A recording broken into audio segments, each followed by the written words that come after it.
कल जो है हमारा सेकंड चैप्टर भी खत्म हो गया था। आज से थर्ड चैप्टर स्वास्थ्य एवं स्वच्छता, ये जो चैप्टर है इसकी स्टार्टिंग होनी है।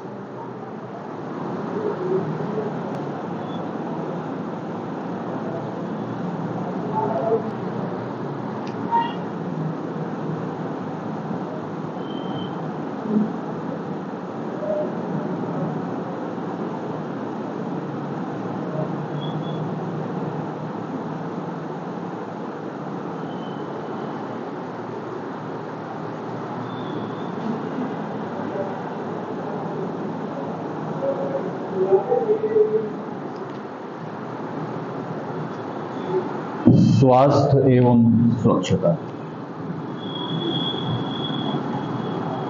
तो सबसे पहली तो आपको परिभाषा आनी चाहिए कि स्वास्थ्य की परिभाषा होती क्या है, क्योंकि जो ये आप पहला जो आपका कोर्स है, इस कोर्स का मुख्य उद्देश्य स्वास्थ्य से ही संबंधित है। तो स्वास्थ्य की परिभाषा आपको आना अति आवश्यक है कि स्वास्थ्य मतलब जिसे हम हेल्थ कहते हैं। स्वास्थ्य में तीन बातें आती हैं कि व्यक्ति शारीरिक रूप से स्वस्थ हो, मानसिक रूप से स्वस्थ हो और सामाजिक रूप से स्वस्थ हो। स्वास्थ्य का अर्थ केवल ये नहीं है कि आपको किसी भी प्रकार की डिसीज नहीं है, कोई बीमारी नहीं है। तो इसका अर्थ यह है कि आप पूर्ण स्वस्थ हैं। पूर्ण स्वस्थता का अर्थ किससे होगा कि व्यक्ति शारीरिक रूप से स्वस्थ हो, मानसिक रूप से स्वस्थ हो और समाज में पूर्ण रूप से योगदान भी दे रहा हो। तो समाज में कोई पूर्ण रूप से योगदान कब दे सकता है? जब वो शारीरिक रूप से स्वस्थ हो और मानसिक रूप से स्वस्थ हो। तो स्वास्थ्य की अगर बात की जाए तो इसमें तीन मुख्य पहलू होते हैं कि अगर ये तीन चीजें किसी व्यक्ति की सही हैं तो हम उसको कहेंगे कि वो पूर्ण रूप से स्वस्थ है। अगर कोई व्यक्ति शरीर से तो आपको बहुत स्वस्थ दिख रहा है, बहुत हेल्दी है, उसकी हेल्थ भी बहुत अच्छी है, हाइट भी बहुत अच्छी है, उसकी सारी इंद्रियां अच्छे से कार्य कर रही हैं, उसकी आंखें बहुत अच्छी हैं, उसकी आंखों की रोशनी अभी बहुत अच्छी है, दांत बहुत अच्छे हैं, उसके जो शरीर के अंग हैं वो किसी प्रकार से क्षतिग्रस्त नहीं है, खराब नहीं है, लेकिन वो मानसिक रूप से अस्वस्थ है। मानसिक रूप से अस्वस्थ का अर्थ है कि या तो वो चिंताग्रस्त रहता है या तनावग्रस्त रहता है, किसी ना किसी प्रकार की चिंता उसके साथ अगर लगी है तो उसको आप पूर्ण स्वस्थ नहीं कहेंगे। मतलब स्वास्थ्य की जब बात करते हैं तो इसमें तीन हिस्से आएंगे। व्यक्ति शारीरिक रूप से स्वस्थ हो, शारीरिक, मानसिक एवं सामाजिक, तीनों प्रकार से अगर स्वस्थ है। क्या क्या? शारीरिक, मानसिक एवं सामाजिक।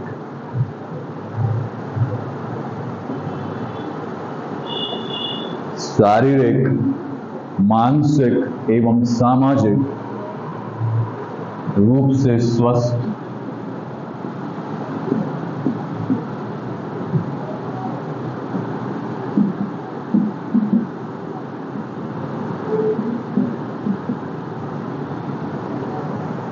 ये तीन पहलू जिस व्यक्ति के सही हैं, ये तीन बातें जिस व्यक्ति की सही हैं, उसको कहा जाएगा कि वो पूर्ण रूप से स्वस्थ है। आमतौर पर साधारण रूप में अगर कोई शारीरिक रूप से स्वस्थ है तो हम उसको स्वस्थ कह देते हैं साधारण तौर पर। मतलब जब एक नॉर्मल तौर पर हम बात करें तो हम, लेकिन जब विज्ञान के रूप से अगर देखा जाए, समाज की दृष्टि से देखा जाए, थ्योरीज की दृष्टि से देखा जाए, तो ये तीनों बातें अति आवश्यक हैं। जब ये तीनों बातें किसी व्यक्ति के अंदर विद्यमान होती हैं, मौजूद होती हैं, तो उसको कहा जाएगा कि वो पूर्ण रूप से स्वस्थ है। अब शारीरिक स्वस्थता का अर्थ क्या है? मतलब जो हमने यहाँ पे लिख दिया कि शारीरिक रूप से स्वस्थ होना चाहिए, तो शारीरिक स्वस्थता का अर्थ क्या है कि मतलब उसमें ऐसा क्या होना चाहिए कि हम कहेंगे कि वो शारीरिक रूप से स्वस्थ है। मानसिक स्वस्थता के पहलू क्या हैं कि कौन कौन सी चीजें हैं तो हम कहेंगे कि वो मानसिक रूप से स्वस्थ है। सामाजिक स्वस्थता के पहलू क्या हैं कि कौन सी चीज उसके अंदर आप नोटिस करोगे, आप देखोगे, आप फाइंड आउट करोगे और कहोगे कि ये व्यक्ति सामाजिक रूप से स्वस्थ है। तो स्वास्थ्य त्रिकोण अगर बनाया जाए तो स्वास्थ्य त्रिकोण जो होता है उसमें 3 बातें आएंगी। स्वास्थ्य त्रिकोण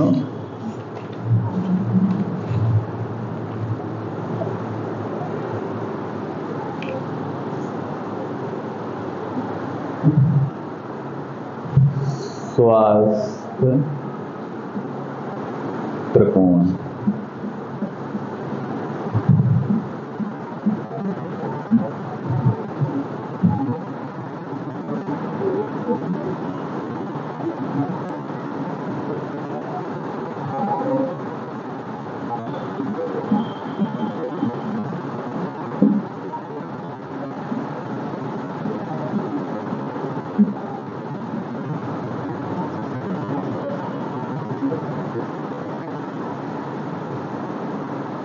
ये है स्वास्थ्य त्रिकोण।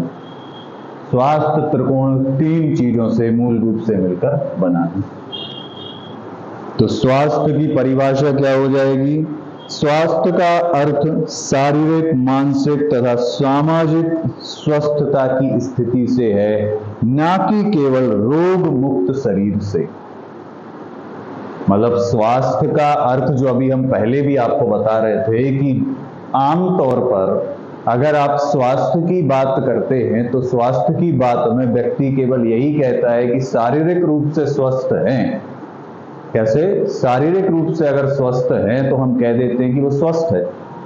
लेकिन अगर स्वास्थ्य की पूर्ण परिभाषा की बात की जाए, इसका पूर्ण विश्लेषण किया जाए तो इसके अंतर्गत 3 पहलू देखने पड़ते हैं। केवल शारीरिक स्वस्थता देखकर ये नहीं कहा जा सकता कि वो स्वस्थ है। हो सकता है वो मानसिक रूप से प्रताड़ित हो सकता है कि सामाजिक तौर पर वो उतना सक्रिय ना हो। तो अगर ये 2 चीजें अनुपस्थित हैं, जब ये तीनों उपस्थित होंगी तो ये स्वास्थ्य त्रिकोण जो बना है, इस स्वास्थ्य त्रिकोण में तीनों की महत्वता है, तीनों बराबर महत्वपूर्ण हैं। तो स्वास्थ्य की परिभाषा लिख पाएंगे और ये स्वास्थ्य त्रिकोण आपको बनाना है कि शारीरिक, मानसिक, सामाजिक तीनों का जो मिला हुआ रूप है उसको हम स्वास्थ्य कहते हैं। अब जो शारीरिक स्वास्थ्य है उस शारीरिक स्वास्थ्य में हम बात करेंगे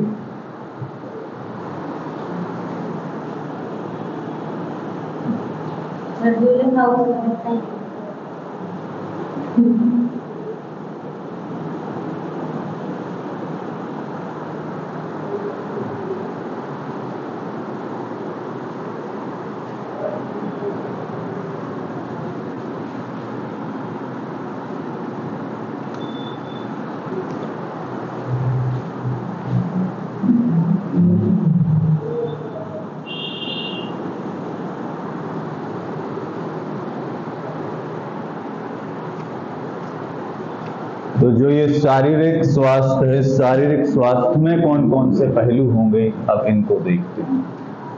कि शारीरिक स्वास्थ्य जो कहा गया है एक शब्द, इस शारीरिक स्वास्थ्य के अंतर्गत कौन कौन सी चीजें आएंगी।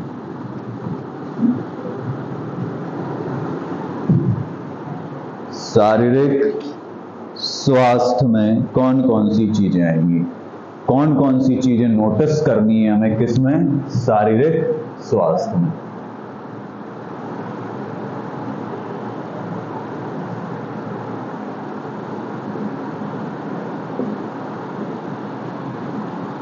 शारीरिक स्वास्थ्य में कौन कौन सी चीजें नोटिस करनी है?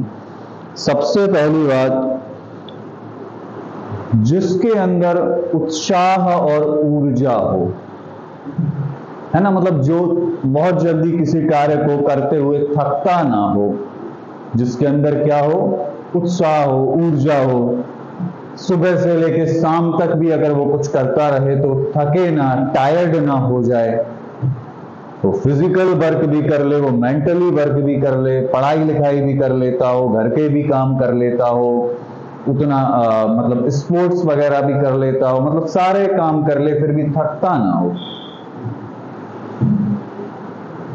बहुत ऊर्जा जिसके अंदर हो। तो पहला इसका पहलू क्या है? उत्साह एवं ऊर्जा। उत्साह होना चाहिए और ऊर्जा होनी चाहिए।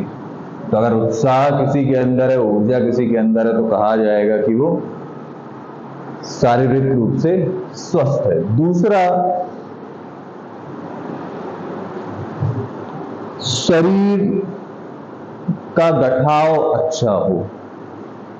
कैसा शरीर हो? उसमें गठाव बहुत अच्छा हो, पुष्ट शरीर हो, हष्ट पुष्ट उसका शरीर हो, गठाव अच्छा हो। तो दूसरी बात क्या है? शरीर का गठाव अच्छा हो। शरीर का गठाव अच्छा हो। तीसरा, आयु एवं ऊंचाई के अनुसार, आयु एवं ऊंचाई के अनुसार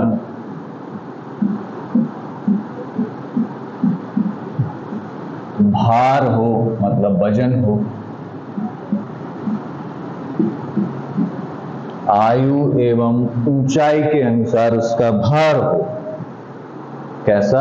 आयु जितनी है, जितनी ऊंचाई है, बॉडी मास इंडेक्स बीएमआई जो होता है, मतलब आयु और ऊंचाई के अनुसार, उसकी हाइट और उसकी उम्र के अनुसार उसका जो वजन होना चाहिए, जो भार होना चाहिए, वो हो। उसकी सभी इंद्रियां सुचारू रूप से कार्य कर रही हो, आंखें अच्छी हो, आंखों की रोशनी कम नहीं पड़ी हो, कान अच्छे से कार्य कर रहे हो, त्वचा में कोई इन्फेक्शन ना हो, त्वचा में तेज हो, त्वचा साफ हो, नेत्र तेजपूर्ण नेत्र हो, मतलब आंखों में शाइनिंग हो, है ना। तो चौथा क्या है? सभी इंद्रियां, सभी ज्ञान इंद्रियां सुचारू रूप से कार्य कर रही हूं।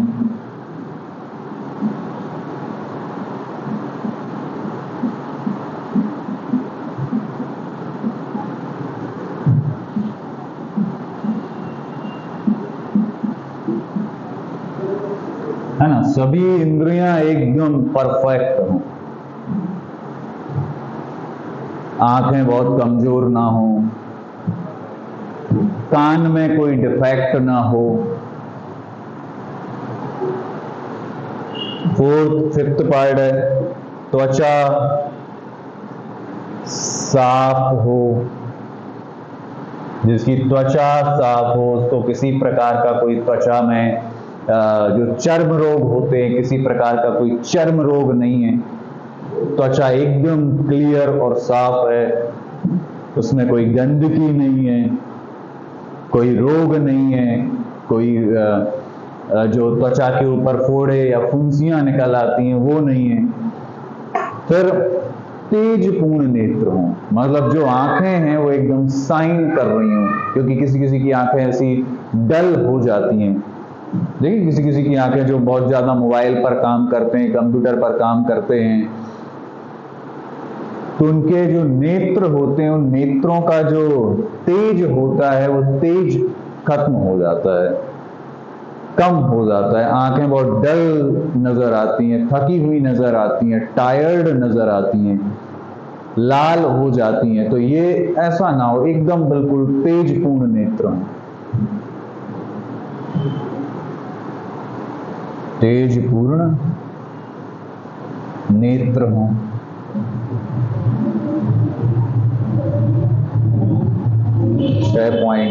7th नंबर का पॉइंट है, बालों की बनावट अच्छी हो तथा वे चमकदार हों, एकदम शाइनिंग वाले बाल हों, श्वास में स्वच्छता हो, बैड ब्रीदिंग की प्रॉब्लम ना हो, पाचन क्रिया अच्छी हो,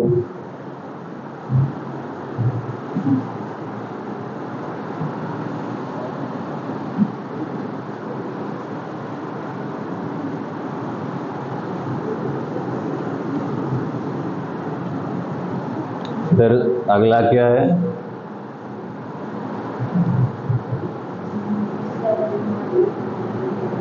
सेवेंथ नंबर का क्या है? श्वास स्वच्छ हो, बाल अच्छे हो, बालों की बनावट,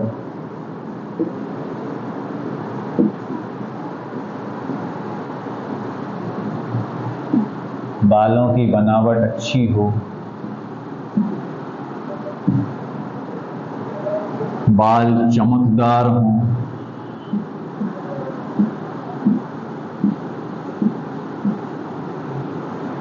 बाल चमकदार हों। 8th पॉइंट, श्वास स्वच्छ हो,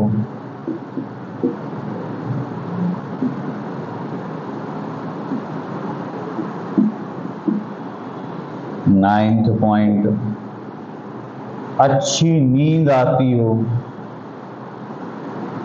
है ना। किसी किसी को स्लीपलेसनेस की प्रॉब्लम हो जाती है ना, किसी किसी को नींद नहीं आती तो फिर उनको नींद की गोलियां लेके सोना पड़ता है। तो ऐसी दिक्कत ना हो, एकदम बढ़िया नींद आती हो, है ना, अच्छी नींद आती है। जो नॉर्मली कहा जाता है कि 6 से 8 घंटे की नींद लेना बहुत आवश्यक होता है ताकि बॉडी रिचार्ज हो जाए। आप कॉन्टिन्यूसली काम नहीं कर सकते। कोई भी व्यक्ति, चाहे वो कितना भी ऊर्जावान व्यक्ति क्यों ना हो, वो कभी भी कॉन्टिन्यूसली वर्क नहीं कर सकता। उसको थोड़ा रेस्ट लेने की आवश्यकता तो पड़ती है ना। सभी को थोड़ा रेस्ट लेने की आवश्यकता पड़ती है। आप भी जब पढ़ाई करते हैं तो पढ़ाई के दौरान थोड़ा रेस्ट लेते हैं। 2 घंटे पढ़ लिया, फिर थोड़ा सा रेस्ट ले लिया, क्योंकि कॉन्टिन्यूसली ना तो आपका शरीर काम कर सकता है, ना कॉन्टिन्यूसली आपका दिमाग काम कर सकता है। दोनों ही लगातार कार्य नहीं कर सकते। लगातार कार्य अगर कराते हैं तो ना तो आपका शरीर फिर अच्छी प्रतिक्रिया देता है, ना आपका दिमाग अच्छी प्रतिक्रिया देता है, और जो आप कार्य कर रहे हैं वो कार्य आपको रुचिपूर्ण ना लग के, रुचिकर ना लग के वो एक बोझ लगने लगता है ना। अगर आपका मन 2 घंटे पढ़ाई में लग रहा है और आप जबरदस्ती 4 घंटे बैठे हैं, फिर 2 घंटे के बाद नहीं लग रहा मन, और मन कह रहा है, आपका बॉडी कह रहा है, दिमाग कह रहा है कि अब थोड़ा सा रेस्ट ले लिया जाना चाहिए, तो वो रेस्ट आपको लेना चाहिए। क्योंकि अगर आप रेस्ट लिए बिना जबरदस्ती पढ़ने का प्रयास करेंगे तो आपका दिमाग वो प्रतिक्रिया नहीं देगा, वो रिप्लाई नहीं देगा जो रिप्लाई उसको देना चाहिए। थोड़ा सा रेस्ट आप ले लेते हैं, उसके बाद फिर से पढ़ते हैं, तो क्या होता है कि रिचार्ज हो जाती है बॉडी फिर से एक्टिव हो जाती है, सक्रिय हो जाती है, और फिर आप सुचारू रूप से, सुचारू ढंग से अपने कार्य को कर सकते हैं। तो अच्छी नींद बहुत आवश्यक है। जिस व्यक्ति को बहुत अच्छी नींद आती है, मॉर्निंग में वो फिर से एक एक्टिव हो जाता है, और एक्टिव हो जाने के बाद अपने कार्यों को सुचारू रूप से क्रियान्वित कर सकता है। 10th, उसकी पाचन शक्ति अच्छी होनी चाहिए। पाचन शक्ति अच्छी होनी चाहिए।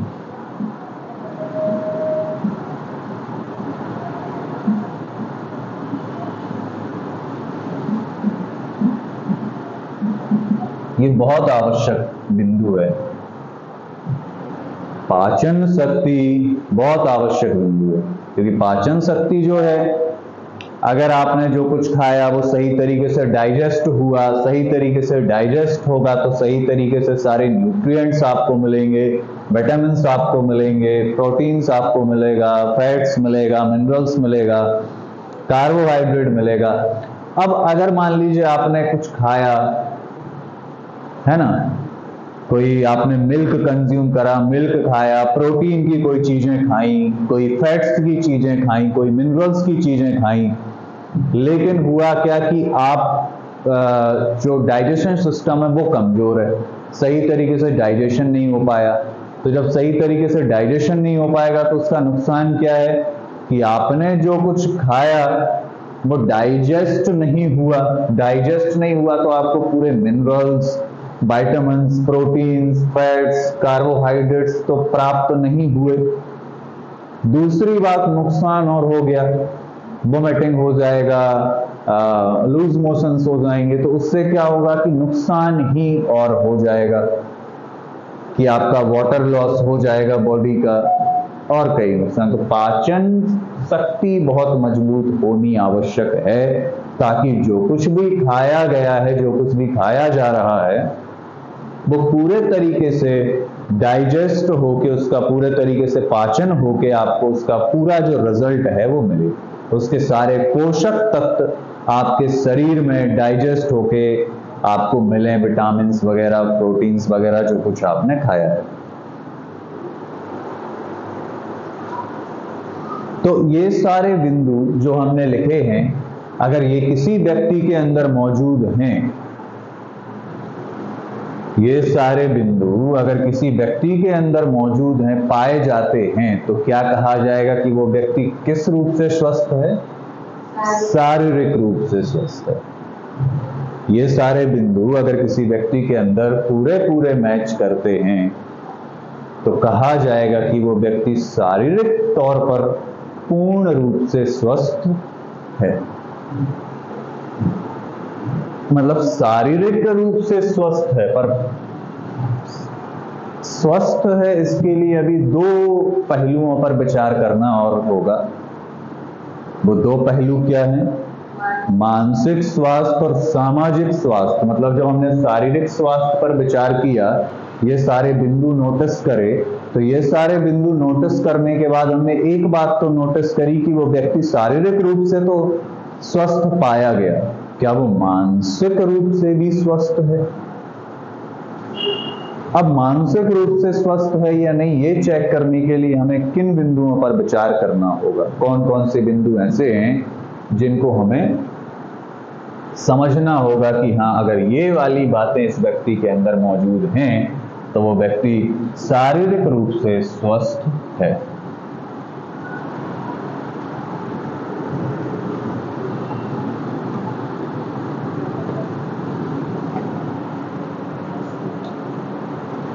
मानसिक स्वास्थ्य,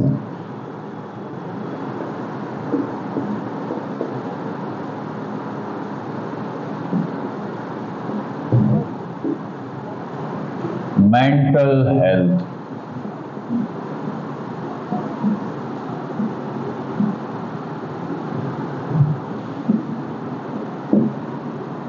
अगर मेंटल हेल्थ की बात की जाए, नॉर्मली अगर बात की जाए, तो सारे व्यक्ति का विचार यही होता है कि अगर कोई व्यक्ति मानसिक संतुलन खो चुका है तो उसको कहा जाएगा कि वो मानसिक रूप से रोगी है ना।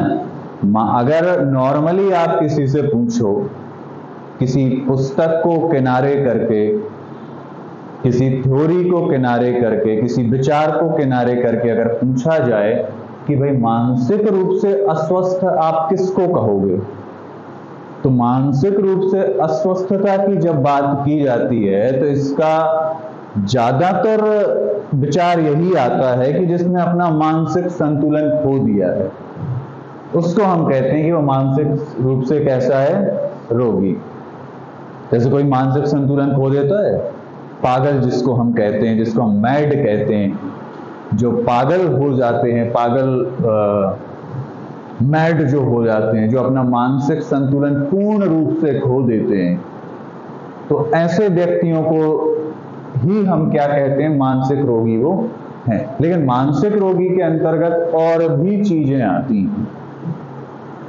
कोई व्यक्ति अगर तनाव युक्त है, वो डिप्रेशन में है, तो भी उसका मानसिक स्वास्थ्य सही नहीं। मतलब केवल मानसिक संतुलन खो देना ही मानसिक रोग के अंतर्गत नहीं आता। अंतर्गत इसके और भी कई बातें हैं। अगर कोई व्यक्ति चिंता में है, टेंशन में है, डिप्रेशन में है, कुछ उसके अंदर विचार चल रहे हैं, मानसिक रूप से वो हैप्पी नहीं है, खुश नहीं है, तो भी उसको कहा जाएगा कि वो मानसिक रूप से अस्वस्थ है। तो मानसिक स्वास्थ्य देखने के लिए किन किन बिंदुओं पर विचार करना है, वो बिंदु हम देखते हैं। भावनाओं पर नियंत्रण रखता हो। अच्छे मानसिक स्वास्थ्य वाला व्यक्ति वह है जो भावनाओं पर नियंत्रण रखता हो। भावनाओं पर नियंत्रण रखता हो। भावनाओं पर नियंत्रण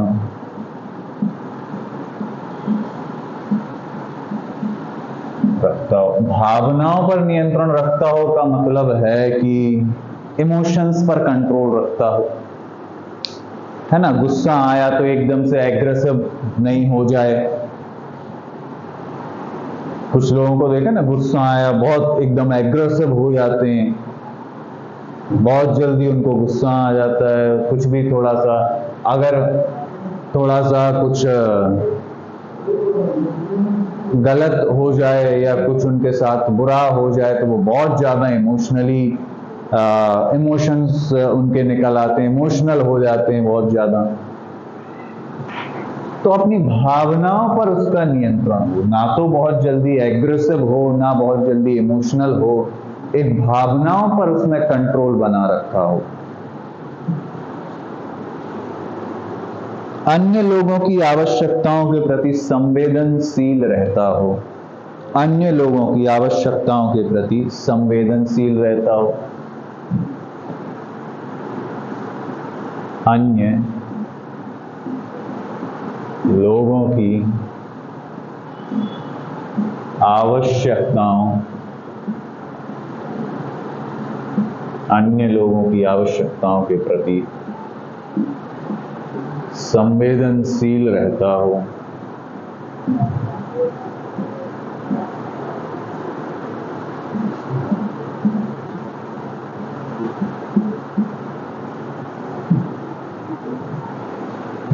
मतलब दूसरों की आवश्यकताओं का भी के प्रति भी संवेदनशील रहे। मतलब केवल और केवल इसको अगर एक भाषा, एक इस पूरी लाइन को एक वर्ड दिया जाए तो एक शब्द में कहेंगे कि सेल्फिश ना हो।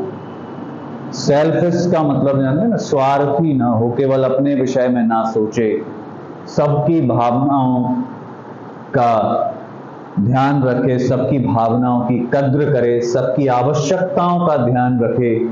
केवल ये ना सोचे कि हमें बस ये सारा चीज मिल गया है तो केवल हम ही इसका उपयोग करें। आज के विषय में भी सोचे, आगे आने वाली जनरेशन के विषय में भी सोचता हो, है ना। जैसे कहा जाता है पानी बचाइए, तो पानी क्यों बचाइए? ये जो सारे रिसोर्सेस हैं, पेट्रोल हैं, मिनरल्स हैं, इन सबको बचाने की आवश्यकता क्या है? क्योंकि हम केवल ये विचार नहीं कर रहे हैं कि हमें आज ये सारी चीजें उपस्थित हैं तो केवल अच्छी बात है। हम विचार कर रहे हैं कि आज हमारे लिए ये सारी चीजें उपलब्ध हैं तो इनकी उपलब्धता आगे आने वाले समय में भी बरकरार रहे, ताकि आगे आने वाली जो जनरेशन है, जो फ्यूचर जनरेशन है, उसको भी ये सारी चीजें प्राप्त हों। जिस अमाउंट में, जिस क्वांटिटी में हम इसका उपयोग कर पा रहे हैं, जितनी बाहुल्यता के साथ हम इसका उपयोग कर रहे हैं, इसी बाहुल्यता के साथ, इसी अमाउंट में आगे आने वाली जो जनरेशन है वो भी इन सारे रिसोर्सेस का उतने ही अच्छे तरीके से उपयोग कर सके। तो दूसरों की आवश्यकताओं का भी ध्यान रखता हो। तीसरा पॉइंट है स्वयं की क्षमताओं के प्रति आत्मविश्वास। खुद पर आत्मविश्वास। तनाव मुक्त हो, चिंता मुक्त हो। तो तीसरा पॉइंट क्या है? आत्मविश्वास हो, कॉन्फिडेंट हो। आत्मविश्वास,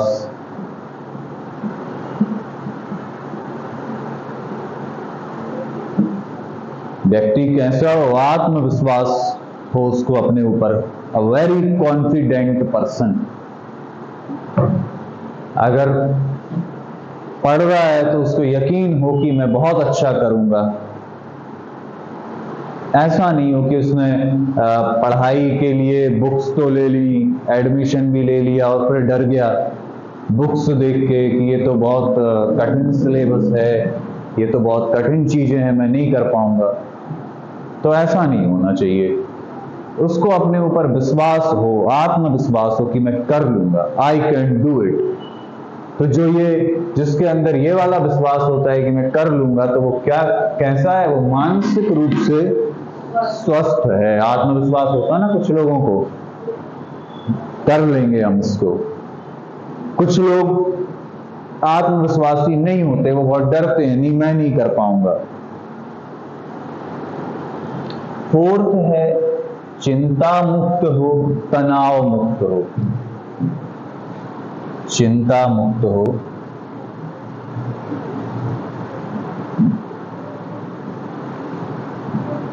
तनाव मुक्त हो।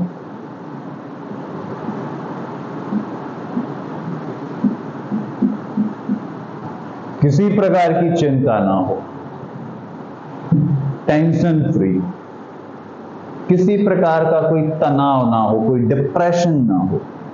क्योंकि ये जो चिंता है, जो तनाव है, ये व्यक्ति को कई बीमारियों का कारण बनती है ना। बीपी, जो एक हाई ब्लड प्रेशर वाली, जो हाइपरटेंशन वाली दिक्कत होती है, ये सारी चीजें चिंता और तनाव से डेवलप होती हैं। तो कैसा होना चाहिए? चिंता मुक्त हो, तनाव मुक्त हो। कोई चिंता ना हो उसके पास, कोई तनाव ना हो उसके जीवन में। कोई प्रॉब्लम है भी तब भी वो उसकी कोई चिंता नहीं करता हो, कोई तनाव नहीं लेता हो, कोई डिप्रेशन नहीं रखता हो अपने अंदर। तो अगर ये 4 पॉइंट किसी व्यक्ति के अंदर नोटिस किए जाते हैं, तो क्या कहा जाएगा कि वो कैसा है? मानसिक रूप से स्वस्थ है। भावनाओं पर नियंत्रण हो, लोगों की आवश्यकताओं को समझता हो, आत्मविश्वास हो, चिंता मुक्त हो, तनाव मुक्त हो। ये 4 बिंदु जिस व्यक्ति के अंदर दिखेंगे, वो व्यक्ति कैसा है? मानसिक रूप से स्वस्थ।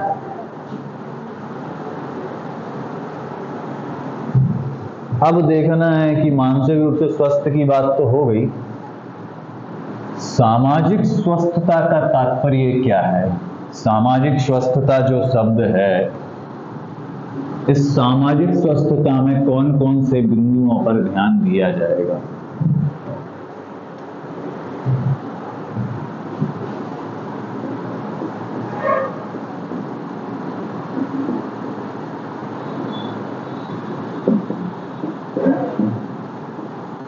सामाजिक स्वास्थ्य, सामाजिक स्वास्थ्य में कौन कौन से बिंदुओं पर ध्यान देना है?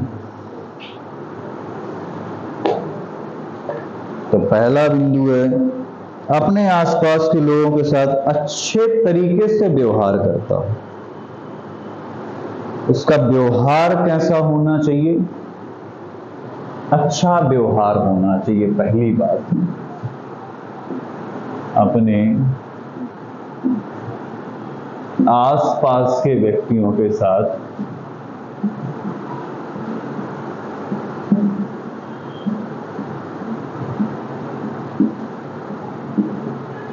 अपने आसपास के व्यक्तियों के साथ अच्छा व्यवहार करता हो।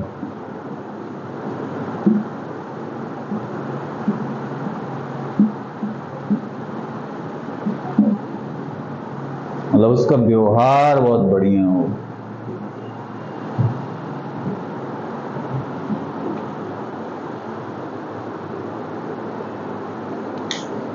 दूसरा पॉइंट है मोहक शिष्टाचार।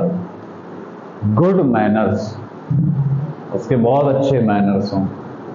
मोहक शिष्टाचार,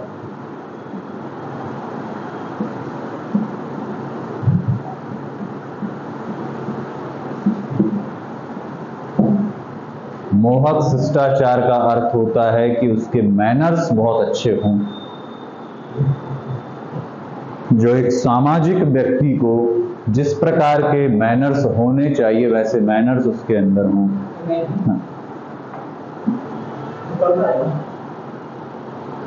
ले आइए,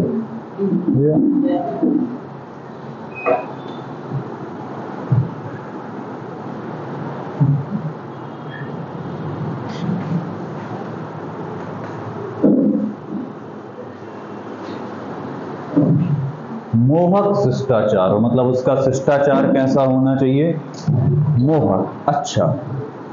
शिष्टाचार मीन्स मैनर्स अच्छे होने चाहिए।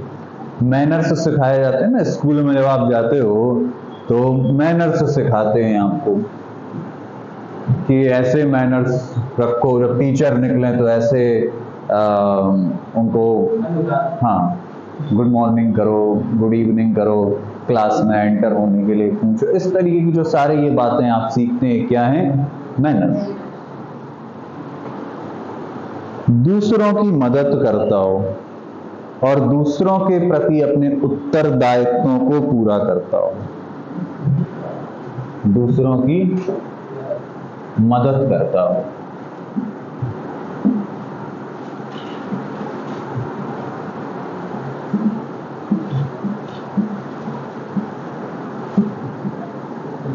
अब दूसरों की मदद करने से अर्थ है कि हेल्पफुल नेचर हो। किसी को कभी मदद की आवश्यकता पड़े तो वो मदद करने के लिए एग्री हो, रेडी हो, तो दूसरों की मदद करे। दूसरों के प्रति अपने उत्तरदायित्वों को पूरा करे। उसका जो उत्तरदायित्व है as a teacher, as a student, as a doctor, है ना, एक डॉक्टर का जो उत्तरदायित्व है वो पूर्ण रूप से, पूर्ण निष्ठा से अपने उत्तरदायित्व का निर्वहन करे। एक शिक्षक का जो कर्तव्य, उत्तरदायित्व, शिक्षक उसको पूर्ण निष्ठा से निभाए।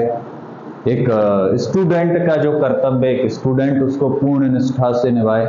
तो दूसरों के प्रति अपने उत्तरदायित्वों को पूरा करता हो। दूसरों के प्रति अपने उत्तरदायित्वों को पूरा करता हो।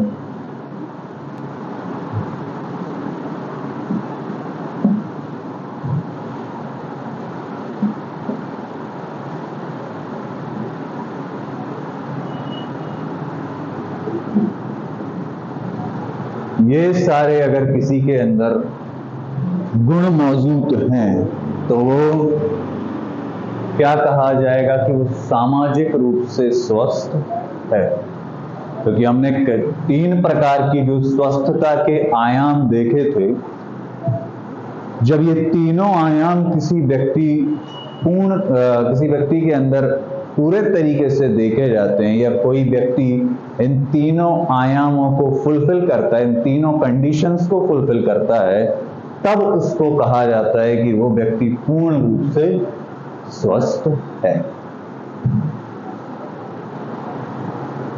केवल शारीरिक तौर पर बहुत मजबूत होना, शारीरिक तौर पर सारे अंग कार्य कर रहे हैं, सारी ज्ञानेंद्रियां कार्य कर रही हैं, केवल वो स्वस्थता नहीं है। वो केवल विजिबल स्वस्थता है। विजिबल स्वस्थता का अर्थ होता है कि देखने वाली स्वस्थता है, कि हम देख के उसको कह रहे हैं कि हाँ वो स्वस्थ है। लेकिन उसका मानसिक स्वास्थ्य क्या सही है? उसको कोई चिंता तो नहीं है, कोई टेंशन तो नहीं है, कोई डिप्रेशन तो नहीं है। फिर उसके बाद अगर ये दोनों कंडीशन ठीक है कि वो शारीरिक रूप से भी स्वस्थ है, मानसिक रूप से भी स्वस्थ है, फिर देखा जाएगा कि वो क्या समाज के जो उत्तरदायित्व हैं उनमें भी सक्रिय है ना, समाज के प्रति। क्योंकि मनुष्य क्या है? एक सामाजिक व्यक्ति है। मनुष्य एक सामाजिक व्यक्ति है, सोशल पर्सन है। मनुष्य समाज में रहकर उसको समाज के सारे उत्तरदायित्वों का निर्वहन करना पड़ता है। मनुष्य कोई जंगल में रहने वाले तो है नहीं कि आप एक कोई बहुत दूर जंगल में जाके अकेले रह सकते हैं, नहीं। आपको एजुकेशन भी लेना होगा, आपको सारे कार्यों को भी करना पड़ेगा। जो समाज के कार्य होंगे उनमें भी आपकी भागीदारी होनी चाहिए, क्योंकि अगर समाज में आपकी भागीदारी सुनिश्चित है तब कहा जाएगा कि आप पूर्ण रूप से स्वस्थ हैं।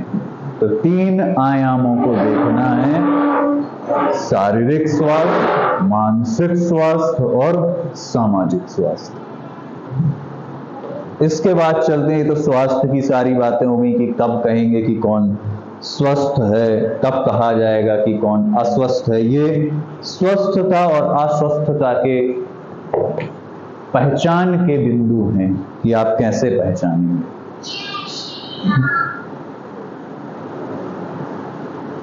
अब चलते हैं स्वच्छता वाले टॉपिक पे, क्योंकि इस चैप्टर का नाम ही क्या था? नाम क्या था? स्वास्थ्य एवं स्वच्छता। तो स्वास्थ्य के लिए स्वच्छता अति आवश्यक है ना? स्वच्छता अति आवश्यक है स्वास्थ्य के लिए। हॉस्पिटल्स में भी जैसे आप लोग प्रैक्टिस करते हैं तो वहां पर आपने देखा होगा कि स्वच्छता का विशेष ध्यान रखा जाता है। क्या? हाँ, साफ सफाई का। क्योंकि स्वच्छता का ध्यान रखना इसलिए आवश्यक है कि अगर कोई व्यक्ति मान लो बाई चांस बीमार हो गया, अब अगर उस बीमार तो वो हो गया, एक तो पहले ही उसका इम्यून सिस्टम बीमारी की वजह से कमजोर हो रखा है, अब और वो जीवाणु विषाणुओं के बीच में, गंदगी के बीच में रहेगा तो उसकी हालत बेहतर होने के बजाय बिगड़ेगी। इसलिए स्वच्छता का विशेष ध्यान रखना आवश्यक है। अब स्वच्छता जो नॉर्मली हम रोज रखते हैं, जो हमारा शरीर है, इसकी स्वच्छता किस प्रकार से रखी जाए, कौन कौन सी बातों का आपको ध्यान रखना है ताकि शरीर को आप स्वच्छ रख पाएं और बीमारियों से बच पाएं।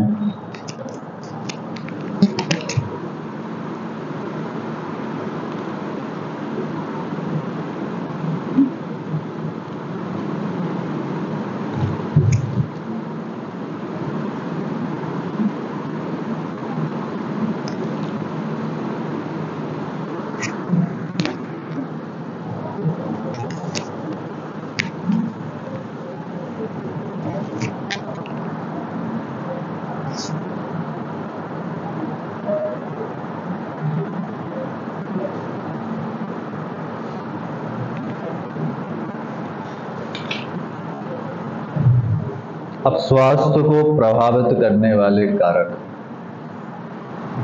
स्वास्थ्य किन किन चीजों से प्रभावित हो सकता है, किन किन चीजों का असर स्वास्थ्य पर पड़ता है? तो सबसे पहला तो है व्यक्तिगत स्वच्छता। स्वास्थ्य को प्रभावित करने वाले कारक कौन कौन से कारक हैं जो स्वास्थ्य को प्रभावित करते हैं? किसकी बात करनी है? कौन कौन से कारक हैं जो स्वास्थ्य को प्रभावित करते हैं? स्वास्थ्य को प्रभावित करने वाले कारक।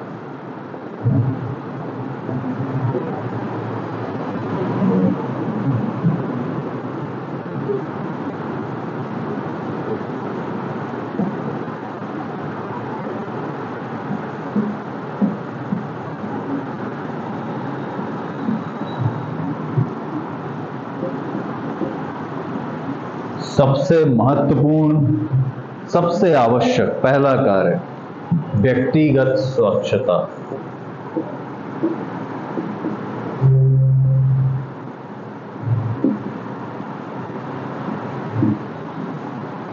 क्योंकि व्यक्तिगत स्वच्छता रखकर व्यक्ति कई छोटी छोटी बीमारियों से बच सकता है ना? कुछ ऐसी बीमारियां जो व्यक्ति को नॉर्मली हो जाती हैं गंदगी की वजह से, तो अगर ये स्वच्छता का ध्यान रखा जाए तो कई हद तक छोटी छोटी बीमारियां, पानी से होने वाली बीमारियां, हाँ, धूल से होने वाली बीमारियां, दूषित भोजन से होने वाली बीमारियां, या आपके हाथ गंदे हैं, हाथ में और आपने उन्हीं हाथों से किसी खाद्य पदार्थ को टच कर लिया, छू लिया,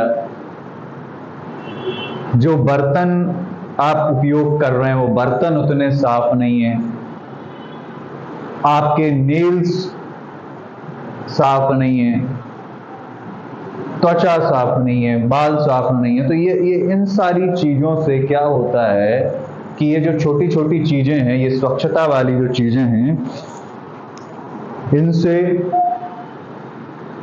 कई छोटी छोटी बीमारियों को इग्नोर किया जा सकता है, हटाया जा सकता है, उनसे बचा जा सकता है।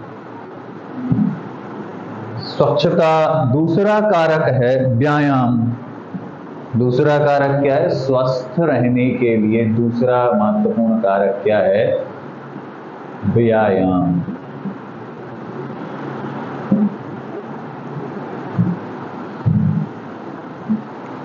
व्यायाम है दूसरा कारक, बहुत महत्वपूर्ण कारक है। व्यायाम करने से शरीर के सभी अंग सुचारू रूप से कार्य करते हैं, और जब सभी अंग कार्य करेंगे, व्यायाम आप करेंगे, तो पाचन शक्ति बहुत अच्छी होगी, आपके बाकी जो अंग हैं वो बहुत अच्छे कार्य करेंगे, ब्लड फ्लो बहुत अच्छा होगा, कंसंट्रेशन बढ़ेगा। व्यायाम में जो आपका एक व्यायाम होता है जिसको हम कहते हैं योग वाला जो व्यायाम किया जाता है कंसंट्रेशन के लिए, मन को केंद्रित करने के लिए एक व्यायाम होता है, जिससे आपकी स्मरण शक्ति जो होती है, मेमोरी पावर जो होती है, उसको स्ट्रॉन्ग किया जा सकता है, उसको मजबूत किया जा सकता है। तो व्यायाम दूसरा कारक है। तीसरा कारक है नींद स्थिति।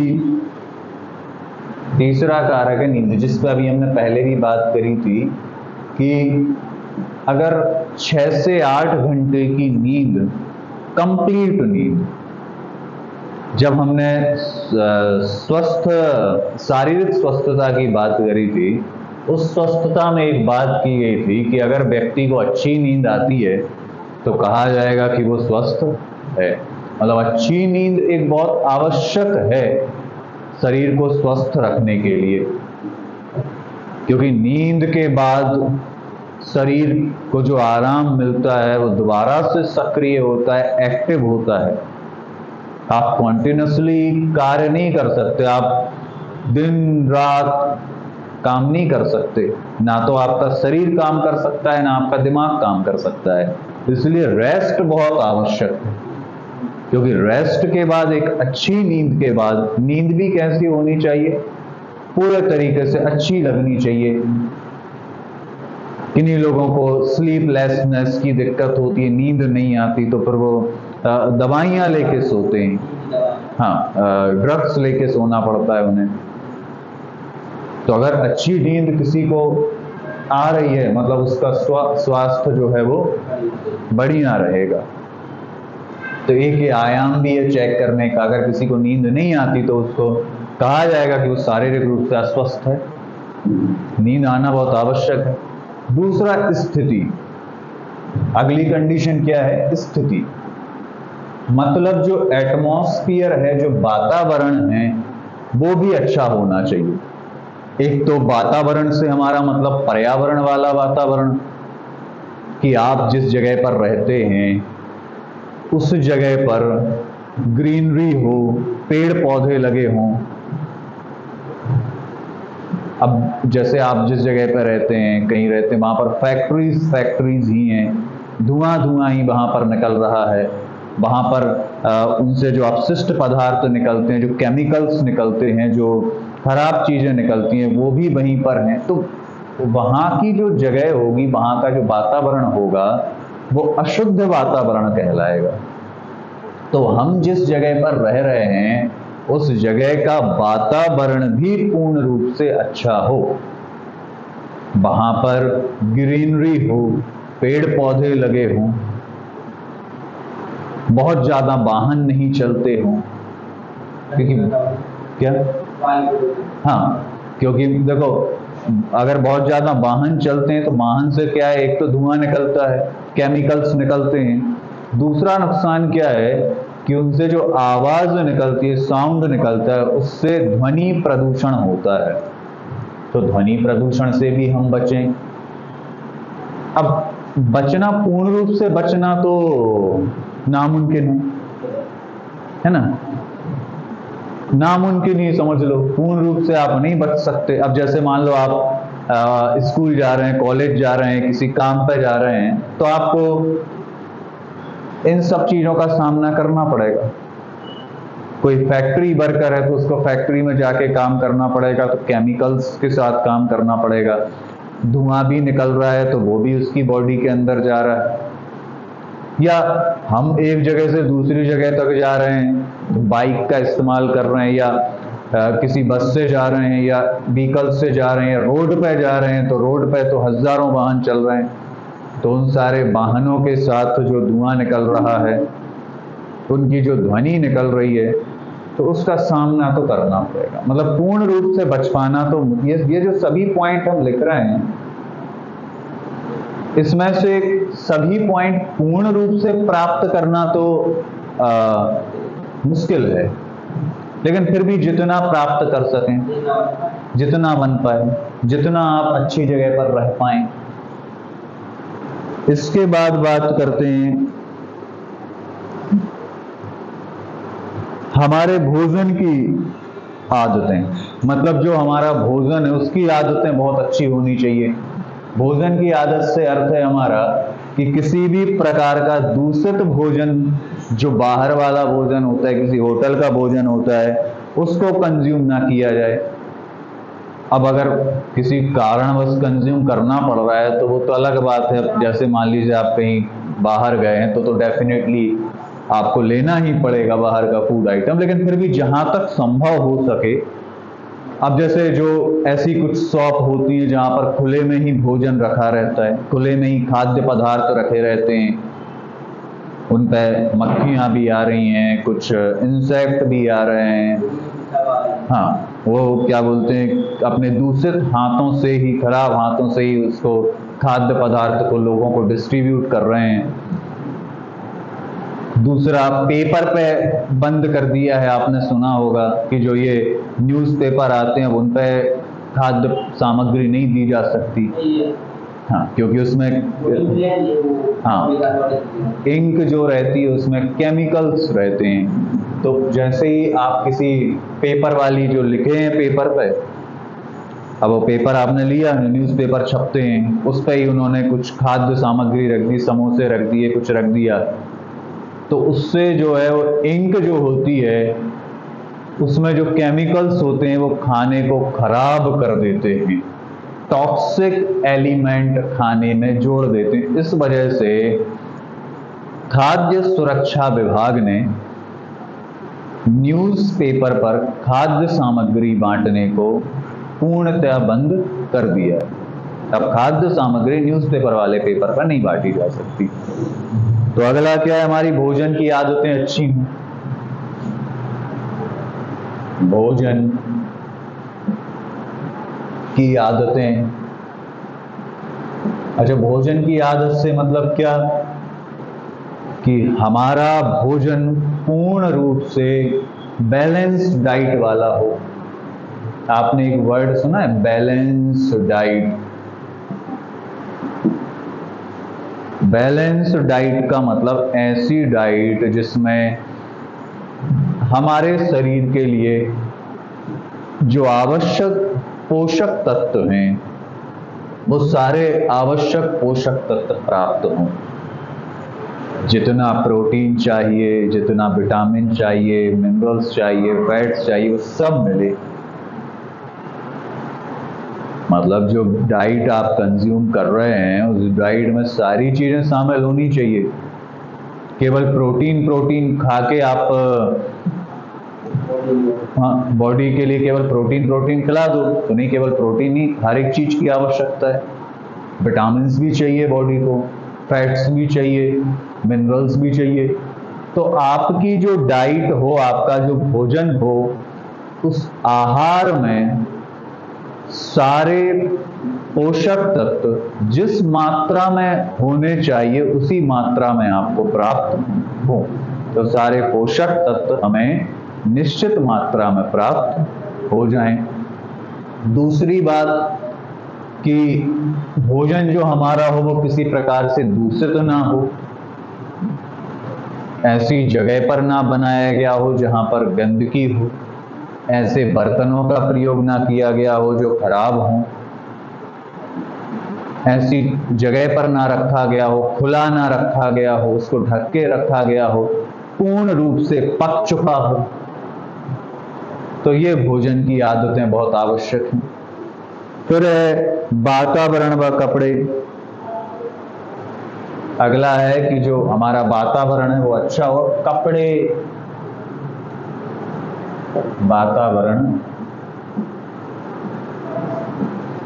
व कपड़े, स्वच्छ कपड़े हों, मतलब जो कपड़े हैं वो किसी प्रकार से गंदे ना हों, बार बार प्रयोग किए गए ना हों, है ना। प्रयोग कर लिया है तो उनको धो लिया जाए, साफ कर लिया जाए किसी बढ़िया डिटर्जेंट से या साबुन से। अगला है धूम्रपान एवं नशीले पदार्थों से दूर रहना। अगला है धूम्रपान एवं नशीले पदार्थ। धूम्रपान, शराब व नशीले पदार्थ।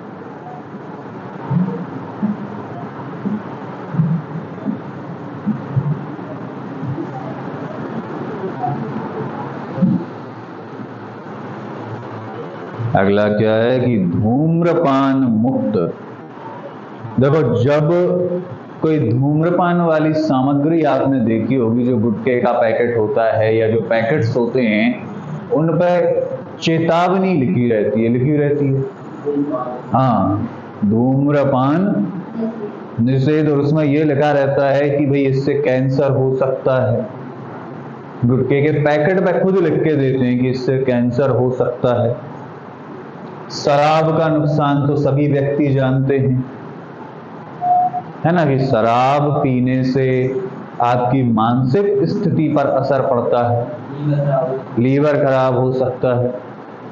दूसरी बात, जब मानसिक स्थिति खराब हो जाती है तो व्यक्ति कहीं भी पड़ा रहता है, उसको कुछ ध्यान नहीं रहता।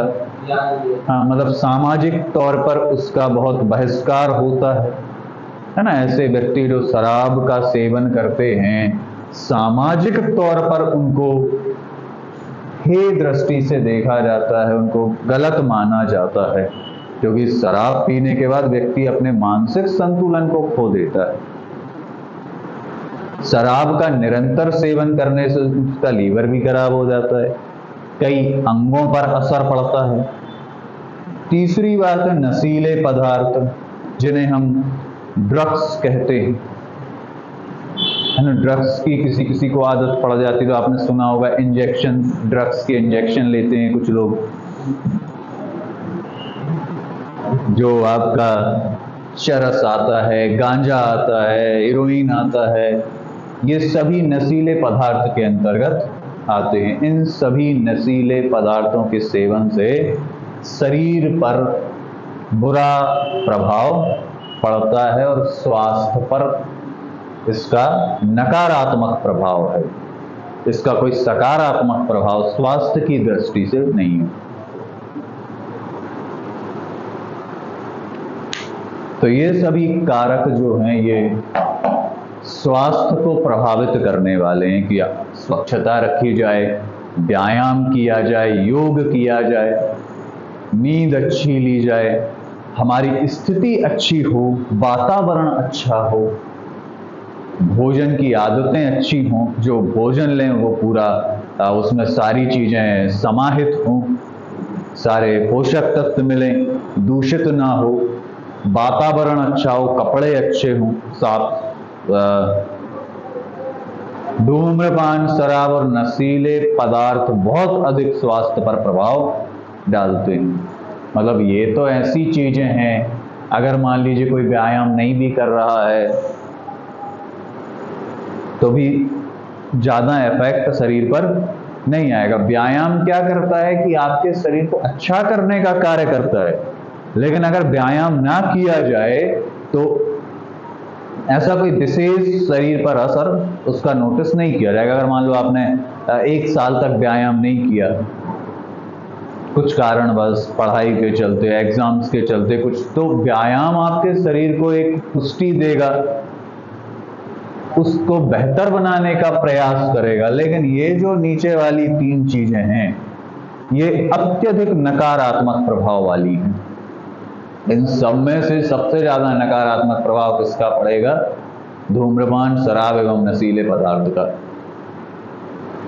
अब अगर मान लीजिए कि किसी ने बैलेंस डाइट नहीं लिया, 1 साल तक उसने मिल्क कंज्यूम नहीं किया, दूध नहीं लिया, तो माना कि उसके शरीर पर असर आएगा कि उसको कैल्शियम नहीं मिलेगा, प्रोटीन नहीं मिलेगा, लेकिन ऐसा कोई विशेष असर नहीं आएगा। जैसे ही वो मिल्क ले लेगा बाद में तो उसकी कमी दूर हो जाएगी। मिल्क नहीं लेगा तो कुछ सप्लीमेंट ले लेगा, कुछ दवाइयाँ ले लेगा कैल्शियम की, या प्रोटीन के लिए कुछ आता है ना, प्रोटीन एक्स वगैरह, हाँ, तो कमी पूरी कर लेगा, लेकिन ये बहुत नकारात्मक प्रभाव शरीर पर डालते हैं।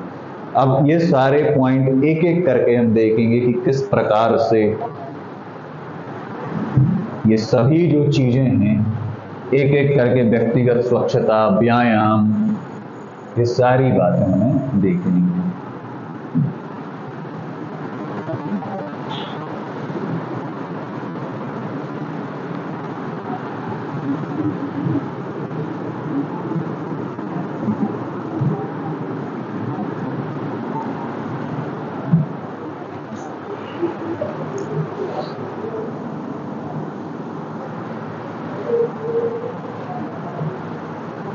अब व्यक्तिगत स्वच्छता से तात्पर्य है कि कैसे व्यक्ति अपने आप को स्वच्छ रखे, क्या क्या चीजें उसको करनी चाहिए।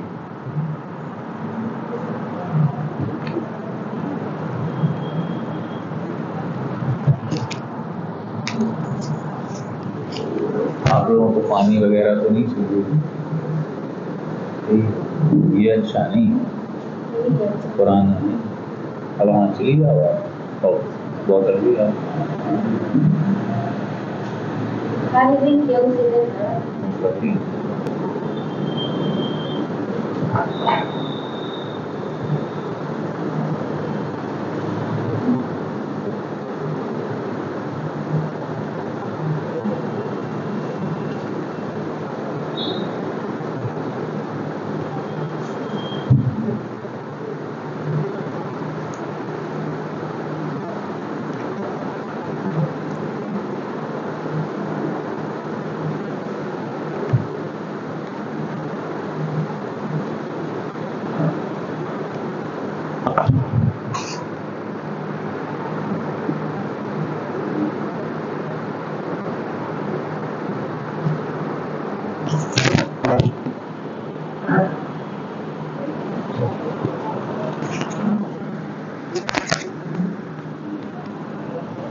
मिल गया।